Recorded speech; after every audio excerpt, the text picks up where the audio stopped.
Hello Martians and welcome to a Martians. जैसे मैंने कल बोला था कि हमारी पाइथन की ट्यूटोरियल आने वाली है और मैं पाइथन स्टार्ट करने वाला हूँ। तो पाइथन में हम पाइथन इंट्रोडक्शन से स्टार्ट करने वाले हैं। पाइथन इंट्रोडक्शन में मैंने आपके लिए एक नोट्स बनाया है और इस नोट्स को मैं आपके अपने ड्राइव में डाल दूंगा और उसका लिंक शेयर कर दूंगा। आप वहां से डाउनलोड कर सकते हैं। मैं गिटहब पे भी डाल सकता हूँ, लेकिन मैंने गिटहब का भी वीडियो नहीं बनाया है, तो मैं बहुत सारे यूजर हो सकता है कि इसके बारे में ना जानते हो कि गिटहब को कैसे इस्तेमाल करते हैं। तो जब मैं गिटहब का वीडियो बना दूंगा तो मैं अपने सारे नोट्स को गिटहब पे डालना स्टार्ट करूंगा। तो हम शुरू करते हैं पाइथन के इंट्रोडक्शन से। तो पाइथन का इंट्रोडक्शन जानने से पहले हमें प्रोग्रामिंग के बारे में जानना होगा कि प्रोग्रामिंग क्या होती है। तो सपोज कीजिए कि आपके घर में फैन है और उस फैन को ऑन या ऑफ करना है। तो आप उसको स्विच से ऑन या ऑफ करते हो।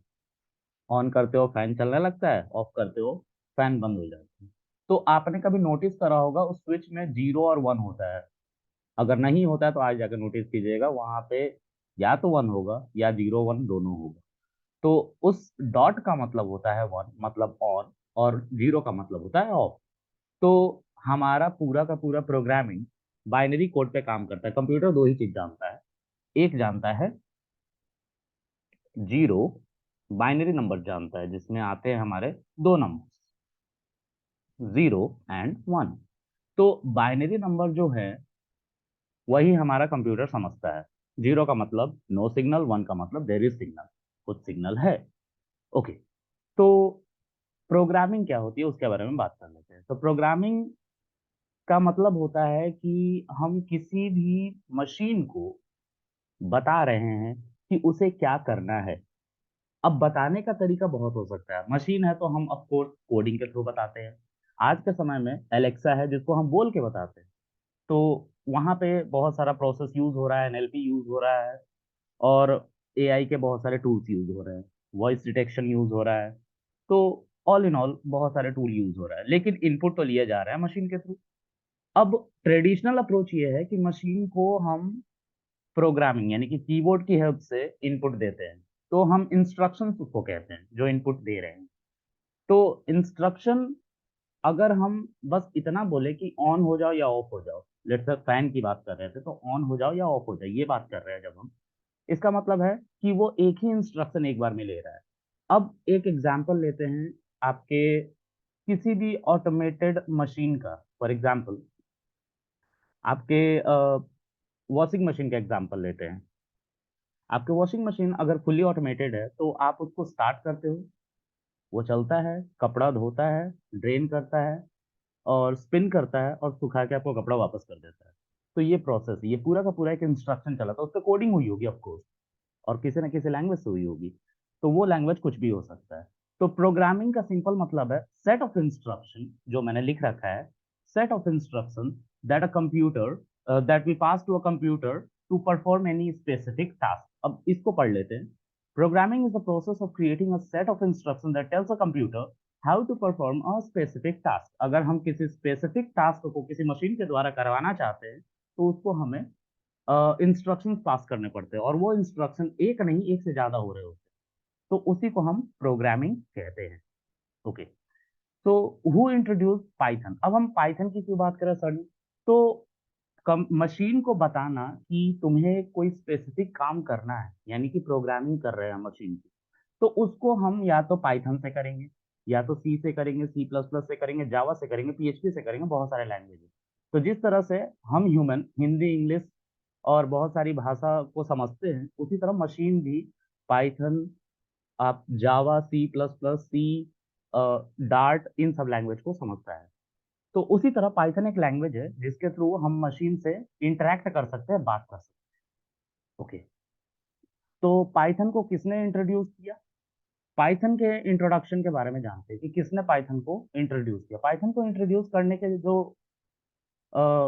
मेन हमारे लीड हीरो हैं वो हैं गुडो वैन रॉसम।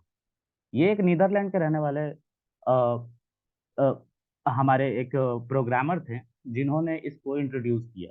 इसको इंट्रोड्यूस इन्होंने 1989 में, इनके दिमाग में आइडिया आया कि हमें एक ऐसा लैंग्वेज चाहिए जो इतना इजी हो जिसको सब कोई समझ पाए। और 1989 में उन्होंने उसे, उस आइडिया को इम्प्लीमेंट करते हुए एक पाइथन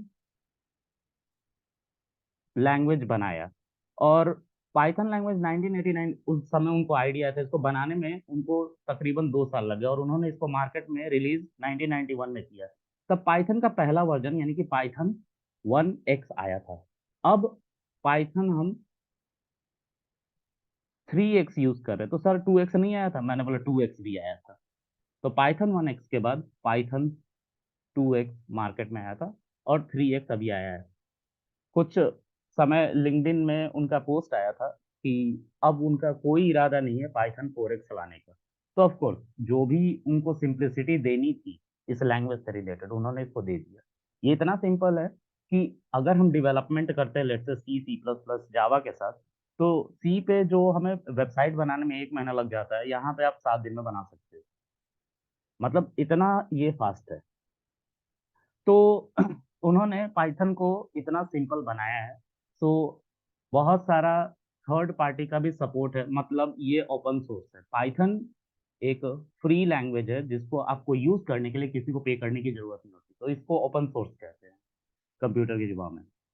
अच्छा, अब इसके अलावा क्या है, तो पाइथन क्योंकि ओपन सोर्स है, यहाँ पे थर्ड पार्टी लाइब्रेरी का बहुत ज्यादा सपोर्ट है।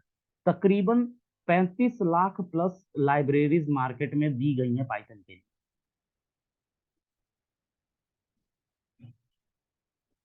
जिसको यूज करके हम अपना काम इजी वे में कर लेते हैं।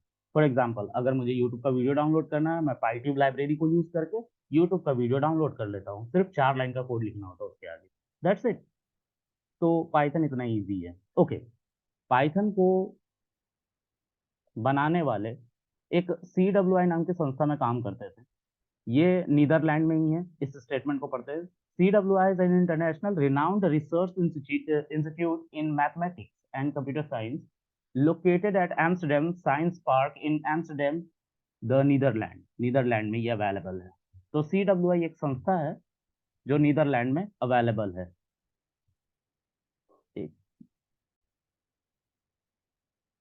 ओके गाइस, अब बात कर लेते हैं गुडो एंड रॉसम ने आखिर पाइथन को पाइथन नाम क्यों दिया। तो गुडो एंड रॉसम का प्रोडक्ट था पाइथन। उन्होंने पाइथन को बनाया था, तो पाइथन का नाम देने का राइट भी उन्हीं के पास था। उनको एक सीरियल बहुत ज्यादा पसंद था, जो एक कॉमेडी सीरियल था जिसका नाम था मॉन्टी पाइथन फ्लाइंग सर्कस, और वो बीबीसी पे ब्रॉडकास्ट होता था, बीबीसी वन चैनल पे। इसके 45 एपिसोड्स टोटल आए थे, और वो भी जो सबसे पहला एपिसोड आया था वो 5 अक्टूबर 1969 को आया था, और लास्ट एपिसोड 1974 को आया था। रॉसम ने ऑलमोस्ट इसके सारे एपिसोड देखे थे और उनको ये सीरियल बहुत ज्यादा पसंद था। तो इसका नाम मोंटी पाइथन फ्लाइंग सर्कस था, जिसका पेट नेम था, पेट नेम इसका था मोंटी पाइथन। और रॉसम ने यही लास्ट का जो पेट नेम वाला पार्ट था उसका पाइथन अपने लैंग्वेज को नाम दे दिया। तो इस तरह से पाइथन का नाम पाइथन पड़ा, ना कि ये सांप की तरह दिखता है, ऐसा कुछ नहीं है। Alright, Python is an easy high level programming language. मतलब high level programming language means, अब हाई लेवल क्या होता है पहले उसको समझते हैं। हाई लेवल लैंग्वेज क्या होता है, जिस जैसे हम Hindi, English, French, German, Italian में लोग एक दूसरे से बात करते हैं, तो पाइथन के सिंटेक्स को इतना इजी बनाया गया है। फॉर एग्जाम्पल, अगर हमें जावा में कुछ प्रिंट करना है, तो हम वहां पे लिखते हैं system.out.println। तो हमने इसको लिखा और ये ह्यूमन समझ पा रहे हैं, तो ये रीडेबल है। उसी तरह पाइथन में अगर लिखना है कोई भी चीज, तो हम लिखते हैं प्रिंट हेलो वर्ल्ड। तो प्रिंट का मतलब होता है कुछ प्रिंट करो, और हेलो वर्ल्ड हम प्रिंट करना चाहते हैं। तो ये जो है सिंटेक्स, ये रीडेबल है, हाई लेवल लैंग्वेज में है, जिसको हम समझ पाते हैं। इसीलिए पाइथन एक हाई लेवल प्रोग्रामिंग लैंग्वेज कहलाता है। ओके, इसी तरह के हमारे और भी सिंटेक्स है जिसको हम यूज करेंगे, तो वो ह्यूमन रीडेबल होते हैं। तो ह्यूमन रीडेबल जो भी लैंग्वेजेस होती है उनको हाई लेवल कहते हैं। हाँ, मशीन लेवल क्या होती है या लो लेवल क्या होती है, तो binary numbers low level language होती है, जिसको ह्यूमन नहीं समझ पाते, जिनको मशीन समझती है। ओके, अब इसके बाद हमारा है Python support different type of coding paradigm और मेथड्स। पैराडिग्म का मतलब होता है मेथड, मेथड तरीका। पाइथन कितने तरह की प्रोग्रामिंग को सपोर्ट करता है, तो पाइथन 3 तरह की प्रोग्रामिंग को सपोर्ट करता है। Top line programming, procedural programming, जिसको हम इम्परेटिव प्रोग्रामिंग भी कह सकते हैं, object oriented programming, top line programming क्या होती है? तो 1972 के आसपास साइंटिस्ट जब कोडिंग करते थे सी और सी प्लस प्लस जैसी लैंग्वेज में, या उससे भी पहले, तो वो जो भी लिखना होता था, कोई लेट से मैथमेटिकल कैलकुलेशन करना है, फॉर एग्जांपल 2 + 2 करना है, तो उनको बार बार इसको लिखना पड़ता था। कोई फॉर्मूला वो बना रहे हैं, लेट से A+B, और वहां पे ए और बी की वैल्यू डिफाइन कर रहे हैं, तो उस ए और बी की वैल्यू को उन्हें बार बार डिफाइन करके बार बार कोड लिखना पड़ता था, बार बार फंक्शंस लिखने पड़ते थे, मतलब बार बार इस कोड को लिखना पड़ रहा है उनको। तो ये टॉप लाइन प्रोग्रामिंग कहलाता है, जहाँ पे रिडंडेंसी बहुत ज्यादा होती है, हम बार बार एक ही चीज को लिख रहे होते हैं। प्रोसीजरल क्या है? तो प्रोसीजरल मतलब फंक्शन, हम इसी काम को एक फंक्शन में कन्वर्ट कर देते हैं, एक फंक्शन बनाते हैं जिसके अंदर हम 2-3 लाइन का कोड लिख देते हैं। अगर मैं लिखूं यहाँ पे, तो पाइथन में जो फंक्शन बनता है वो डेफ कीवर्ड से बनता है। ये ऑफ कोर्स आपको अभी समझ में नहीं आएगा, लेकिन जैसे जैसे मैं पढ़ाऊंगा ये समझ में आने लग जाएगा।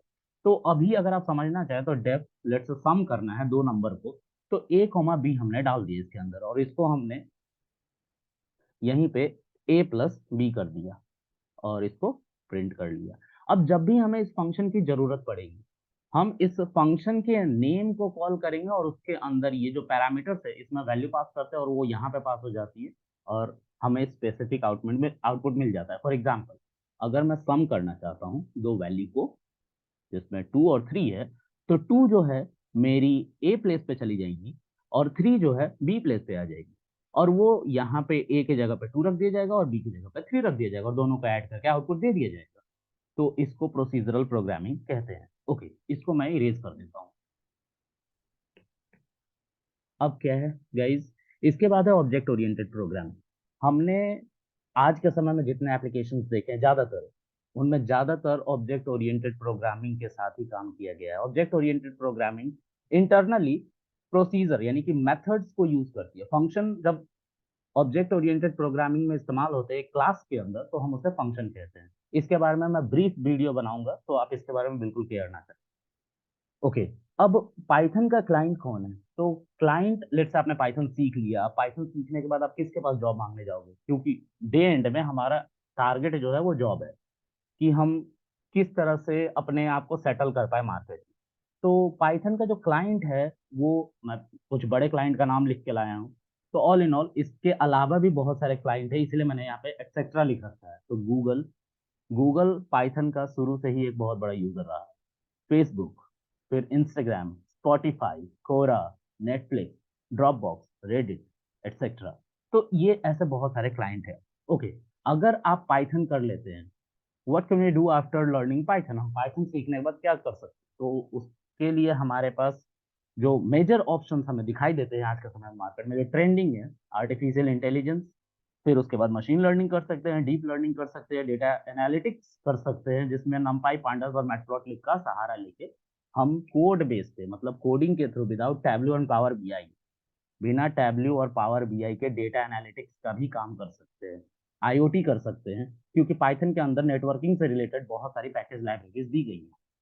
ओके, पाइथन से हम वेब डेवलपमेंट कर सकते हैं, पाइथन डेवलपर बन सकते हैं, जो डेस्कटॉप एप्लीकेशन डेवलपर कहलाते हैं। पाइथन स्क्रिप्टिंग कर सकते हैं, और वेब स्क्रैपिंग कर सकते हैं, किसी वेबसाइट से डेटा को लेके आना, और इसके अलावा और भी बहुत सारे काम कर सकते हैं। तो ये था गाइज पाइथन का इंट्रोडक्शन।